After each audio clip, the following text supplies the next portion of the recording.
जय श्रीराम मित्रांनो, स्वागत आहे तुमचं पुन्हा एकदा एका नवीन व्हिडिओमध्ये। आणि आज परत आपण भरेल आलो आहे। आज आहे महाआगमन आणि म्हणजे आज लास्टचा संडे आहे महाआगमनाचा। कारण आता पुढच्या सॅटर्डेपासून गणपती घरात विराजमान होतील आणि थोडी आपली तब्येत पण डाऊन आहे।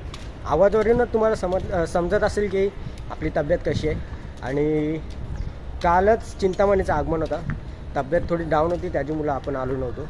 आणि म्हणजे एक असतो ना गाईज की दुसऱ्या गणपतींचं आगमन अलग आणि चिंतामणीचं गणपतीचं आगमन अलग, म्हणजे एवढा क्रेज असतो ना की गर्दी म्हणजे एवढी गर्दी कुठंच नसेल तशी तिथं गर्दी असेल। बघूया आपल्याला चिंतामणी बघायला भेटते का नाही, का झाकली असेल मूर्ती। सो जाऊनच समजेल तिथं। आणि आज खूप सारे गणपती आहेत, फक्त मला तुळशीवाडीचा महाराजा माहीत आहे, अजून तिथं जाऊन समजेल कुठले कुठले मंडळ आहेत। सो चला।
मुन्ना झुंड में तो सुअर आते हैं, शेर अकेला ही आता है।